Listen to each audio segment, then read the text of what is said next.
There we go. Back again. Another episode of A Muslim and an Atheist Breaks Bread. What you saying, Pop? I'm good, man. I'm As good always. too. As always. So, we've been doing videos about China, trying to find out a little about their rich history. Now, I did a podcast with a few members of the Chinese community last week, and they were talking to me about the difference between China and Hong Kong, which I really didn't know anything about, if I'm being honest. I mean, I knew at one stage, the British had control, but I just thought they had control of the whole of China. I didn't realise it was like Hong Kong. Britain had Hong Kong, and then there's China. So even today, there's still resentments and debates and talk of about China is different to Hong Kong. So I thought we'd dive into a video to explain a little bit about it to us. So today we're going to be watching a history of Hong Kong from British colony to special administrative region of China. So do you know anything about this, Pop? Yeah. Yeah. It's old, and Britain gave it back in terms of power. Obviously, the people who live there are culturally not Chinese. So once China became...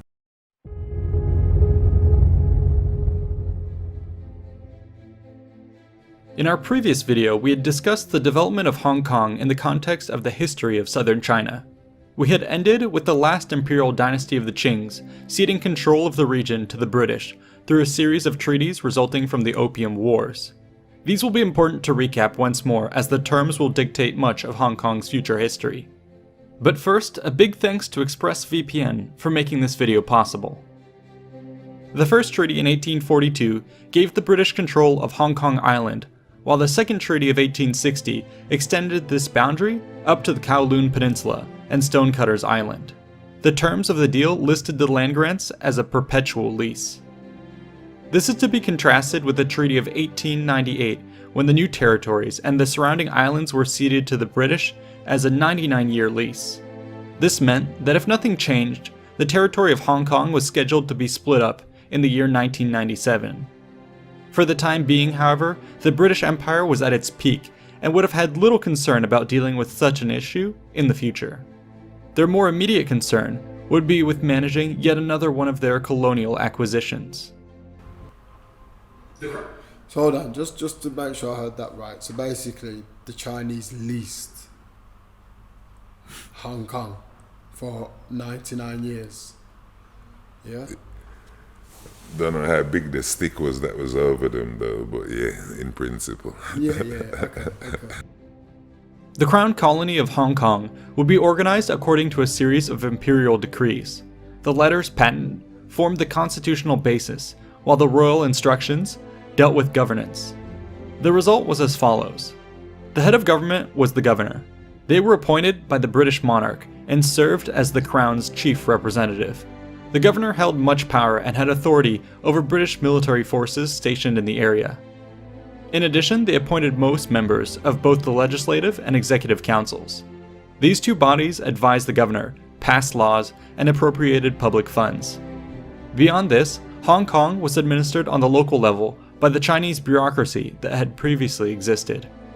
This group might be able to offer some advice to their new overlords, but had effectively no official checks and balances on their power. The judicial system was based on English law, with the Supreme Court functioning as the highest court. However, at first, this only applied to foreigners, while the locals would be subject to Chinese customary law administered by their own magistrates. This colonial administration ruled over a population. You hear a lot about that, and I don't even know if it's a real thing, about like when, say, a community comes into a new region, but they'll have their own judicial system still intact. So essentially they might not even go to like British police and things. They'll go, I think like there's a lot of that in Jewish in particular that I know of. Does the same thing happen like in Islam with Muslim communities? Is there like a Muslim judiciary system outside of the British one. Not that I know of. No. But the Hong Kong thing is only in Hong Kong you're talking about, innit? So in Pakistan they do what Pakistanis do, in Hong Kong they do what Hong Kong people do, I guess. Yeah, but I guess the difference is like Pakistan aren't ruled by the British. So there wouldn't be like an oversight. Didn't Britain rule Pakistan and India? It wasn't partitioned by Yeah, the I guess British. the Raj, but that was when they were pulling out. So I guess, yeah. Well, India was partitioned, you know, Yeah. popularly by the British. So the British was overseeing it. They pulled out the troops and left the finance and the management systems in place, which is Same what way. Hong Kong Exactly had. the same thing. So Yeah, I people-wise, they're managing from a distance, and it's got to be oppressive in a way. But it's always that Jamaica Vibes cartel at the moment. They've had to apply to the Privy Council to make a decision on a Jamaican case, Yeah, okay. because Britain is the decision maker in all matters. Yeah, I guess you say that as well, because it's kind of like saying, I guess the benefit of that for the British is to say, okay, well, if, let's say, a quote-unquote white British person kills a Chinese person, then they can't face Chinese law. And Yeah. so realistically, there's going to be no equality But- whatsoever. Commonwealth isn't about equality, is it? Well, China was a part of Britain's empire. All Yeah. these countries feed into the British coffers. That's all that there is to it. So China was obviously the tea business come right forward, and the opium business. There's money to be made in China, but the lease ran out. So China get it back. The Chinese have got it back. But similarly in Jamaica or India or Gambia or Ghana, their rules and their dictates apply, even though it may be completely out of context with how the country functions. But Yeah. as far as they're concerned, if there's a problem, send it to us and we'll decide. That's a Privy Council. Yeah. And then send it back to you to deal with how you want. Okay. Of 125,000 people, according to the census of 1865. The locals greatly outnumbered the foreigners, who only numbered around 2,000 and were concentrated around Hong Kong Island and the Kowloon Peninsula. As would happen in many other colonial domains, the small ruling class would extend its rule over the population by recruiting the help of native elites. This upper class group served as the principal communicators and mediators between the imperial government and the general population. Some of the prominent figures who found roles within the emerging Hong Kong hierarchy were Sir Kai Ho and Robert Ho Tung. While the upper classes may have been relatively easy enough to co-opt and control, the common Chinese subjects would prove more difficult to tame. During the early colonial period, crime rates were on the rise as a result of the instability caused by the Opium Wars and the recent change in government, as well as the region's long history of piracy. Outright rebellion even began to break out. In 1899, for instance, residents of Kam Tin took up armed resistance within their walled city. Several British assaults were repelled before the main iron gates were blown off with dynamite and the rebels subdued. To prevent the situation from spiraling out of control, something had to be done. The British knew that they could not simply rely on military might to do so. Instead, they would begin to take other measures to maintain control of Hong Kong over the generations. One of the main ways to control Hong Kong would be to win the support of the population through assimilation. This was primarily achieved through education, which introduced Western-style philosophy, history, science, technology, and finance into the culture. Christian missionaries were already active in the area and had laid much of the groundwork through the establishment of numerous village schools, 20 of which were established in Hong Kong by 1860. Yet at this time, the upper classes still continued to send their children to major cities on the mainland for tradition. This is one of like my major bugbears with religion, and why I think not God or but religion in its purpose. Because whenever someone goes in and takes over someone else, conquers them, colonizes them, oppresses them, one of the first thing they do is wipe out their religion. Wipe it out. So that's like the assimilation, indoctrination into Christianity, and one of the first things I do is it's not that it's Christianity. I think what they've realized is that man comprises of body and spirit. No, you can subdue the body and never subdue the spirit. So religion give them that touch on the spirit. Yeah. If they can get you to believe what they say, then they've also got the spirit as well. Exactly, and that's my So, point. like Palestinians, the Israelis say, the Palestinians will never, ever give up. You have to kill them because them never, ever gonna go anywhere. Them not moving, simple like that. So, them try kill them, now them do spiritual warfare with them. There's a lot, the brotherliness, the fact that it was the original religion. Even the Jews saying this now. Even lots of them convert into Islam because of the atrocities that them witnessing by them own people. So with the Chinese, like China was occupied, even though them say it's only 2000, the tea wars and the opium wars and everything, the whole population was subdued.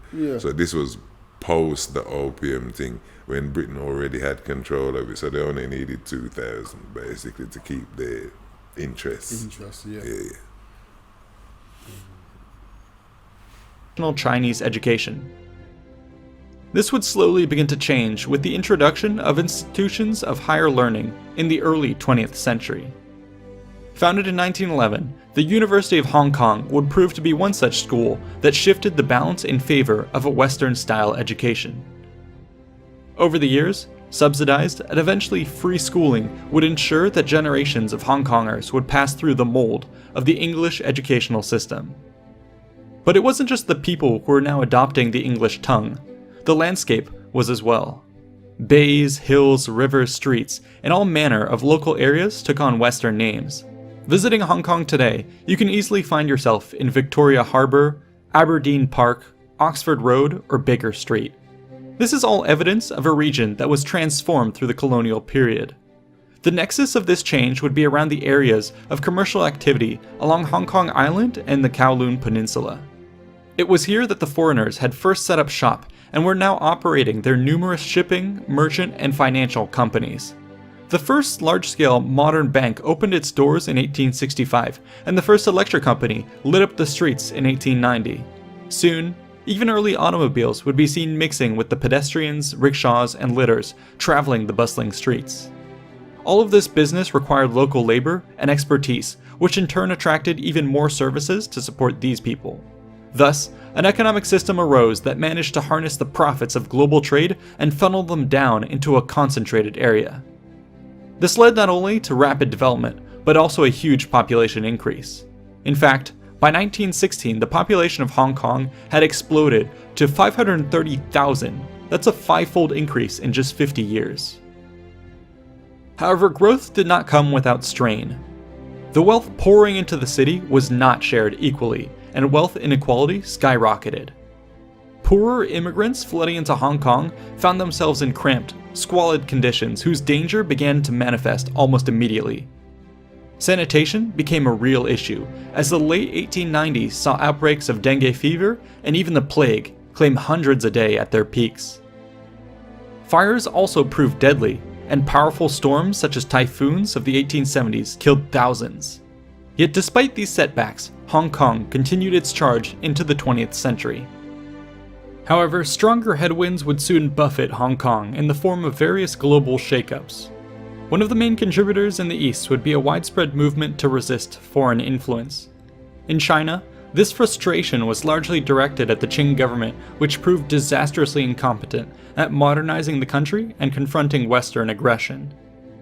In 1911, a great revolution broke out, which precipitated the collapse of the last imperial dynasty. In its place would rise the Republic of China. One of the leading figures of the revolt was Sun Yat-sen, a graduate from the British schools in Hong Kong who espoused a more liberalized government. However, the transition would be far from smooth, and for over a decade the country was embroiled in conflict between various coalitions. This turbulence was amplified by the outbreak of World War I in 1914.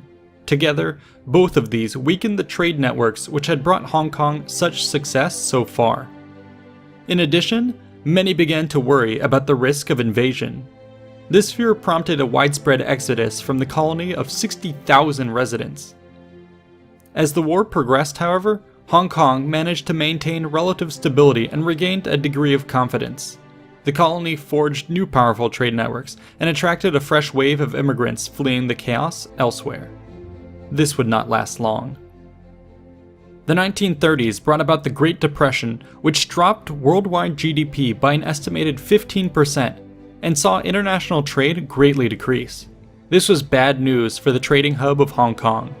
Even worse news came with the outbreak of World War II and the advance of Japanese forces across Southeast Asia. The war came to Hong Kong in December of 1941, on the same morning as the attack on Pearl Harbor. The battle lasted 18 days and saw the invading Japanese pitted against a garrison of British, Indian, and Canadian troops fighting alongside Chinese soldiers and conscripts.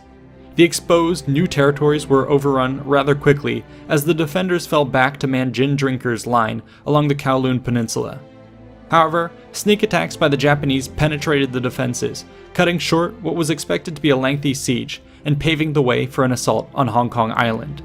Soon, the defense proved untenable and the British colony raised the white flag of surrender. Japanese occupation would last almost 4 years. During the period, Hong Kong was subjected to martial law, with the military taking control of the entire government and many economic centers. Strict measures were put in place to control the population. These included the imposition of trade regulations, the mandating of a new currency, and broad efforts to push Japanese culture. As was seen elsewhere, the occupiers also inflicted a great deal of suffering on the people. Hyperinflation and supply shortages wrecked the economy, throwing thousands into poverty, while strictly enforced rationing led to malnutrition and starvation. In addition, an estimated 10,000 civilians were executed, and yet many others were tortured, mutilated, or raped. Resistance groups fought back as best they could, but were met with swift punishment. The brutal conditions and resulting emigration cut the population of Hong Kong by more than half of its pre-war peak of 1.6 million. So at this point, the British are still in control of Hong Kong, but obviously they're fighting World War II, so they're not really focusing on what's going on there, and is what my man's saying now. As long as the money's coming, what's there to focus on? Well, I don't think any money's even coming, is it? Because if they've got hyperinflation... Yeah, but that's why they've got hyperinflation, because what Britain's doing at the top end causes the hyperinflation. So Britain keeping the money coming, creating hyperinflation and poverty in there. But the wheels turning for Britain constantly. Okay. No point having a colony if you're not making money. Well, this is what I'm saying. It sounds like to me that at the minute, Britain have just kind of abandoned it to just be like, yo, because obviously the Japanese are in control of it right now, so Britain aren't even in control. So the fact that Britain aren't in control, I don't think they're causing hyperinflation, are they?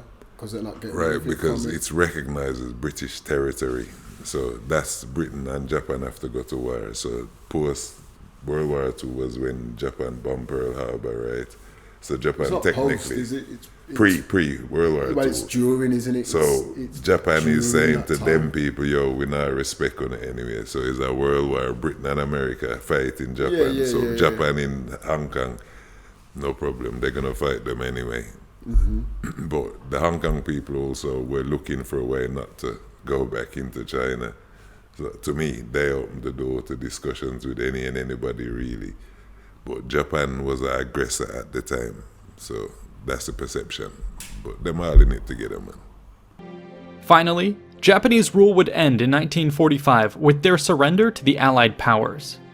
The territory was officially returned to the British on August 30th, and Japanese war criminals were convicted and executed the following year. The situation at the end of the war was a complicated one in China. Basically what happened was that the country was still very much fractured following the collapse of the Qing dynasty. Major groups still feuded amongst each other during the Japanese occupation, and now had even more incentive to do so upon the withdrawal of the occupying forces. The major contenders were the Kuomintang-led government of the Republic of China and the Chinese Communist Party that had emerged to the north from Russian influence over the last few decades. Japan's unconditional surrender technically ordered their troops to surrender to KMT government forces, but this did not prevent a widespread power grab by the communists, especially in the countryside and in Manchuria, where Russian troops had been positioned. What resulted was a massive civil war, which saw millions of troops mobilized. The Cold War powers paid close attention, with Russia backing the communists of Mao Zedong and the United States and its allies backing the nationalist forces of Chiang Kai-shek. The bloody conflict that claimed millions of lives resulted in the communists gaining control of the mainland, while the nationalists retreated to Taiwan for a standoff, with both sides claiming to be the legitimate representative of China. No peace treaty was signed, and to this day, the island's political status is still a contentious issue. Watching all this unfold, the tiny British colony of Hong Kong was quaking in its boots. However, the communist takeover would stop at its borders. One of the primary reasons was that advancing further would be viewed as a declaration of war on an ally of the US. The mess of Korea would lie heavily on everyone's mind, and the route of more peaceful coexistence was chosen instead. After all, why risk human, material, and reputational costs when 90% of Hong Kong was already set to be returned with the expiration of its lease in just a few decades? Better to wait patiently for now. Hong Kong in the 1950s would quickly rebound. Did they say how much that lease was? For Hong Kong? Yeah. No. I know it said it was 99 years, but I wonder how much it cost them. Probably £50. Britain wasn't going to pay proper for it. They're just exploiting, and we'll give you the rest of the country as long as you let us rob this bit. Hong Kong in the 1950s would quickly rebound from its depressed state during the war years. The disruptions in mainland China drove many refugees with skills and capital to the British haven, while many firms from rich places like Shanghai relocated to avoid communist intervention. All of this meant that vast pools of cheap labor and investment poured into the territory. What had previously been an economy centered around trade now began to diversify. This was accelerated by Cold War-era embargoes that greatly restricted the activity of merchants in the region. In response, industry and manufacturing exploded, starting with textiles and expanding to clothing, electronics, plastics, and other labor-intensive exports. The colony became one of the pioneers of Eastern industrialization. Hong Kong's economic miracle had begun. As the economy of Hong Kong transformed, so too did the people and the environment. By the mid-1950s, the population reached 2.2 million, and within a decade exceeded 3 million, with even more immigrants pouring in every day. The area was quickly becoming one of the most densely populated in the world. The government attempted to deal with the overcrowding by launching ambitious land reclamation and public housing projects. New industrial towns were built to house immigrants, provide employment, and aid industry. With little room to expand out, Hong Kong began its ascent upwards. The skyline soon became filled with high-rises and skyscrapers. Some of these would completely engulf their historical foundations, like the famous walled city in Kowloon. Elsewhere, you'd see parks, cinemas, malls, and all kinds of hallmarks of a modern metropolis spring up. Schools were another major feature of the changing landscape, as new programs ensured that thousands were built throughout the 50s and 60s, which helped ensure that Hong Kong's children continued to get a proper education in the British fashion. Once again, we'll have to note that this growth came with strain.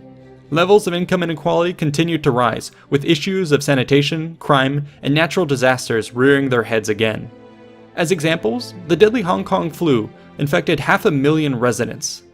Gangs like the Triads infested the cities, and typhoons and fires left tens of thousands homeless. But perhaps the most dangerous threat of all, at least to the British, would be the rise of communism. This was of greatest concern in the 60s with the launching of Mao Zedong's Cultural Revolution.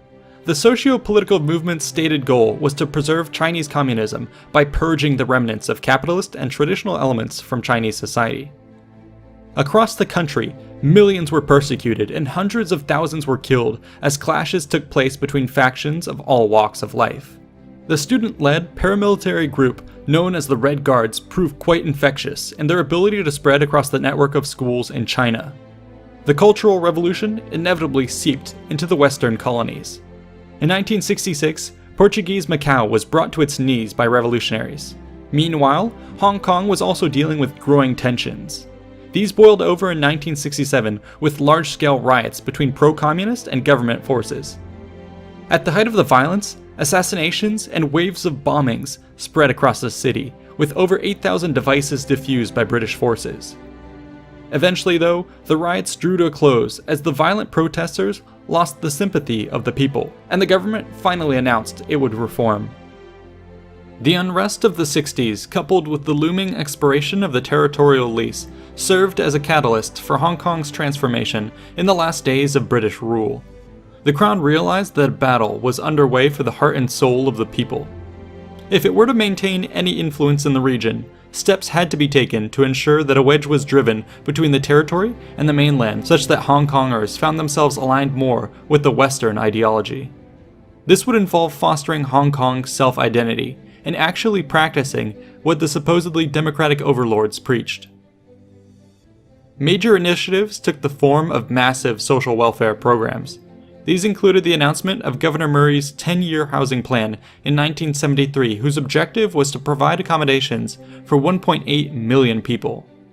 Many new public housing projects would be launched in the years to follow. Legislation was also passed to require equal pay for equal work, and injustice was further combated with reforms to the police and government, which opened the doors to more local representation.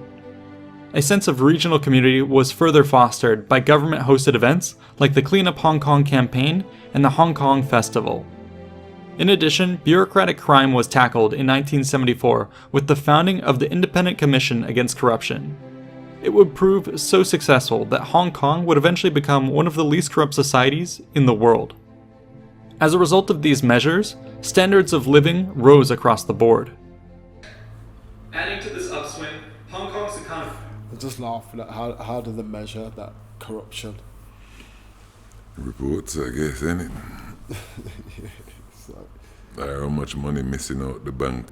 Adding to this upswing, Hong Kong's economy boomed under the non-interference policy introduced by the colonial government. The region's economic worth peaked at 27%, that of the entire People's Republic of China.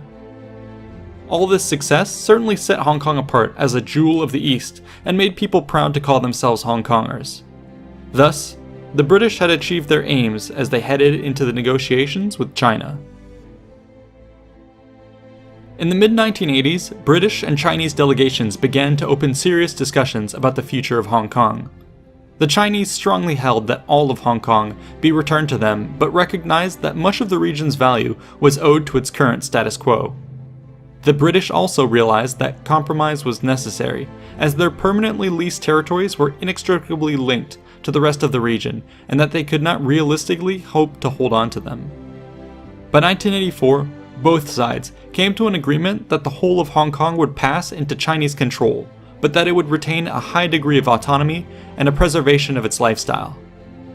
This Sino-British joint declaration, signed between Premier Zhao Ziyang and Prime Minister Margaret Thatcher, declared that upon the expiration of the Hong Kong lease on July 1, 1997, the region would become a special administrative region for a period of 50 years until 2047.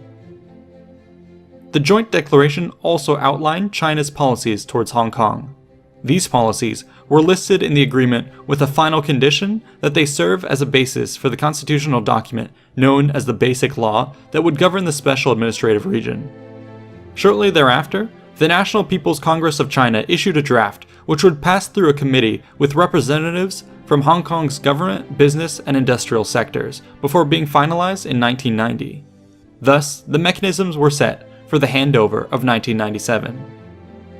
In the intervening years, there would be quite a bit of maneuvering amongst the government and business entities to best secure their position in a post-transfer world. In 1994, for instance, the British government pushed through electoral reforms to quicken the pace of democratization in the face of China's efforts to stamp them out in the mainland, as was evidenced by the Tiananmen Square massacre. These constitutional changes, aimed at broadening Hong Kong's democratic base, were taken by China as a violation of the previous joint declaration. Tensions would continue to rise until the deadline of June 1, 1997. The fateful day would be marked by handover ceremonies broadcast around the world. Events included marches, speeches, fireworks, and a switching of the flags at midnight. Thereafter, British forces left Hong Kong and were replaced by their Chinese counterparts. Since then, Hong Kong has continued to evolve. With the relative continuity of its transition, the Special Administrative Region maintained its rocketing population and economic growth. As evidence, a brand new international airport was created, and even Disneyland moved in. Yet as we have seen many times in the past, this growth would produce strain and one of the highest wealth gaps in the region's history. As time has passed, much of the surrounding region has caught up to Hong Kong's economic lead. China as a whole has seen massive industrialization and a shift towards a more open economy with greater receptivity to foreign investment. This is especially true along the Pearl River Delta, where megacities have intertwined into an enormous metropolis whose economic output now rivals its neighbor. To illustrate this point, Hong Kong now accounts for close to just 2% of China's GDP, as compared to its high of 27% in 1993. As a result, manufacturing has increasingly moved to the mainland, and Hong Kong has turned more heavily to financial services, tourism, and retail trade.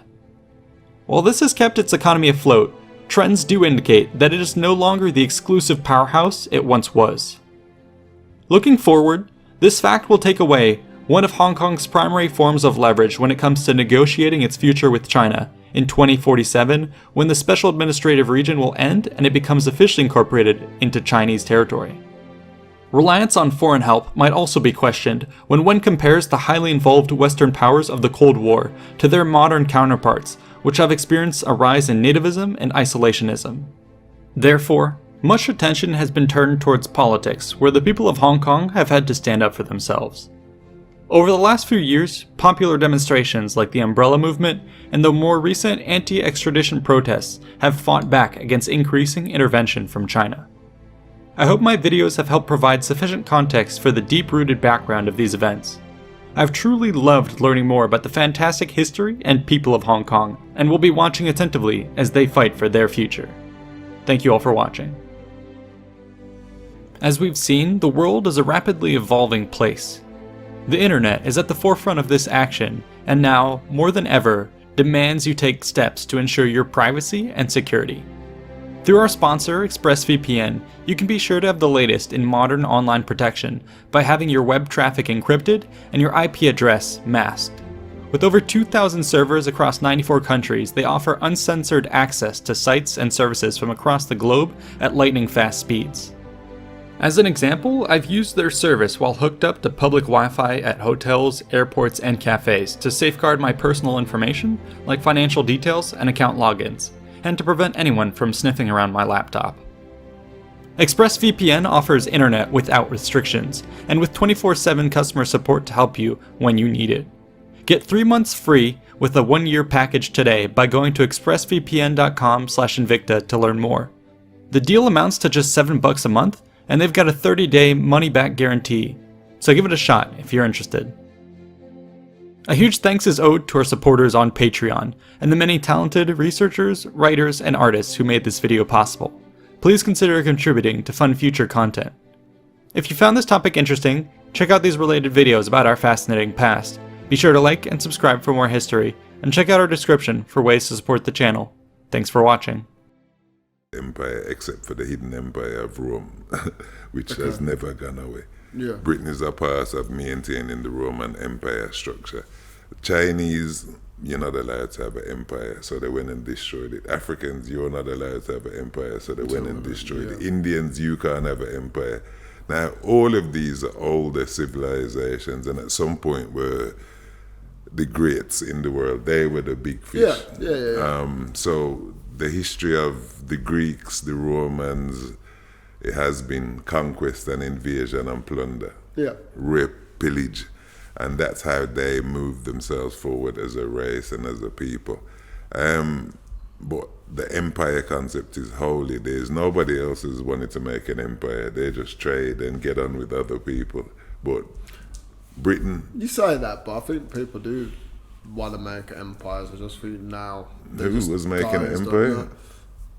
Well, Genghis Khan. I would say that the whole European Union is empire building. Well, it is one empire. Like I said, like Rome fragmented. So, like I said, when the Huns and the German masses came and smashed the Romans, basically this is the empire of Europe in it. So Europe isn't even a continent, but technically they classed it as a continent because they were empire builders as well. England is a part of that European empire. Yeah. But there isn't a continent called Europe. There's only Asia, and they've chopped off piece and called it Europe. So that's one massive continent. Europe isn't a continent, it's a part of a bigger continent. Europe is new, therefore the Asian continent comes all the way to France. Hold on, so what's the continent called? There isn't a continent. Well, how many Europe continents isn't a are there? continent. How many continents are there? I don't know. There's 5, innit? Africa, Asia, America, South America is a different continent to North America, All land-based continents, right, with sea around it. So up to a point, Yeah, like but the so Roman Empire was multiple countries, but it went all the way. I see the Arab Empire went all the way to Turkey and crossed back this way. Yeah. But Britain is an island, and Europe doesn't have a continent of its own, so it's taken part of the bigger continent. Right, okay. It isn't a separate island or structure on its own. It's part of Asia. I get what you mean. I get what you're saying now. I get what you're saying. Yeah. And they call it a continent, but it's not a continent. The European continent. There's no Europe continent. What do you think to like countries? So let's say we've got Hong Kong now, and then you've got the British have given it back, but really, there's this 50-year handover till 2047. Well, the new form of slavery and the last form of slavery is not chattel but financial in it. So Britain set up all these overseas money hiding places. Yeah. Hong Kong was one of them. So Cayman Islands and the other ones where there's no rock in the boat, they're all still going very well. But China wanted its land to run its own money and its own stock market and everything. Whereas Britain was pulling out the wealth out of the country through Hong Kong effectively. Yeah. Because Chinese money would all go. Business, that was the CBD, the Central Business District. So everything went through Hong Kong financially, and Britain pulled it out. Now they've gone, like I said, the Chinese make their own money since 97. They haven't gone in and forced everybody to become Chinese, but they have started implementing Chinese disciplines and Chinese rules, and certainly in terms of finance and accountability, then that's all Chinese. So the Hong Kong people are not used to the secret police and the bullying methods of communist government, but they've had to. With Britain, they could pay a backhand and something through the back door, you understand? Yeah. So that's the real change. But in terms of, it just makes money. It's just another financial center for the people who run the world. It doesn't make any difference. The Chinese are Freemasons and Illuminati and as involved as any other government. They have a central bank and is governed by the legislates of the powerful 13 families in exactly the same way. Different place. They've spent thousands of years preparing it in every country. But it's what I'm saying. So it didn't really mention in that video about actually how, because it mentioned to a point that the living standards went up. Yeah. When like the wealth started to go into Hong Kong. But now the British have left, and obviously China, like mainland China, their economic system's grown. So is Hong Kong still a place Robust, of robust, like renowned but place? it's not that, as big as when Britain was doing it. So yeah. like I said, the biggest economy is China at the moment. Hong Kong is a part of that, making China the biggest economy. So they do have their financial centers there. I would imagine the Chinese World Bank is probably in Hong Kong or something like that, you understand? So their governance and their things, what they've had to do, like with Taiwan, the people in Taiwan are Chinese people, but because they've run off, they don't want to be under the communist thing. They have to play this game, but it's just straight Chinese people. America says, if you touch them, we're going to invade. But they're Chinese people. America has no say what happens to them, really. So they're all playing this stupid game. The Chinese are saying... It's geopolitics. Well, it's American, European politics. Them divide and rule. They draw the lines. These are Chinese people under Chinese rule. Taiwan is a part of China, always has been. But wealth-wise, I believe Hong Kong is as robust now as it ever was, particularly with Remember, at the time, Silicon Valley was in America, so all the Yeah, brain yeah, drain was yeah, there. yeah, But it's yeah. gone back. Come back to Now, China. Yeah. Everybody's got their own Silicon Valley. America's in trouble. Everywhere else is robust. Okay, that was interesting, man. I'm gonna have to dig deeper into the British colony, and I want to know how exactly. I mean, it may have said it at the start of this video, but again, we need to keep watching these so it sticks. About how the British actually took control of. I know there was the lease agreement at the start, but they had a permanent lease and then a 99-year lease. Dysfunctional government, and it. But they didn't go in there by in. force, did they? Yeah. What do you mean, Britain? What was they doing in China? Who was? You not heard of the Opium Wars? Isn't that Britain in China? But this is what I'm saying. They turned the whole population to drug addicts. Yeah, so this is what I'm saying. I know about that, but that wasn't through like brute force, was it? That was through like trade and commerce that took control. Like, was there a war between the British and the Chinese? Yeah. Yeah, Didn't so I Britain don't know, this send is what I'm boats saying. and bomb them up to get control in the first place, and then they turned them into drug addicts. They didn't turn them This is into what I'm drug saying. addicts and We're control. gonna have to watch a video on it about the opium. Yeah, wars, man. since I don't really Britain know was about down that. there going on dark with the Ming, with the emperors The Qing, from time, the Qing, innit? yeah. Britain was always in there, and America very influential in Chinese development as well. So America at that time never had colonies. Their whole focus was China in the old days. You know, like me say, after America become the republic. But they that it tried is. India as well, didn't they? Because India, what was it? England had the what they called the East Indian Right. Tea Company. Yeah.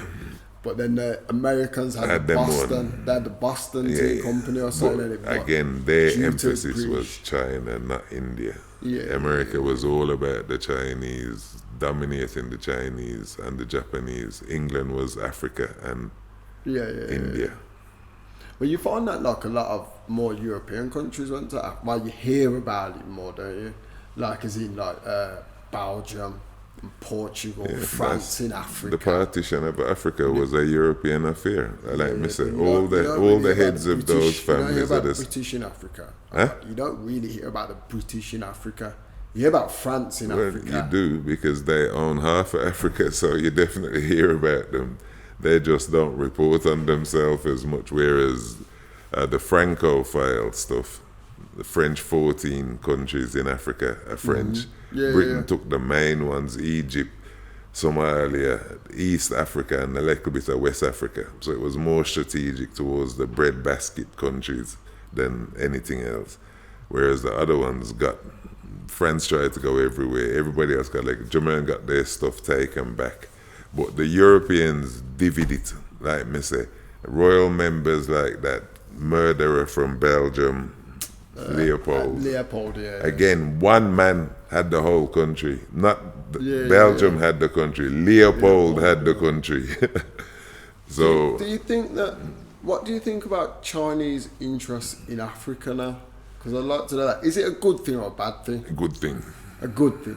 Yeah. I think we need to look into that as well. Really. Well, because that's it's like, still unfolding, relevant. but the Yeah. Chinese haven't colonized anywhere in Africa. They're dodgy and their dealings are strange, but they don't come and colonize you like But are the they British. strangling it through debt?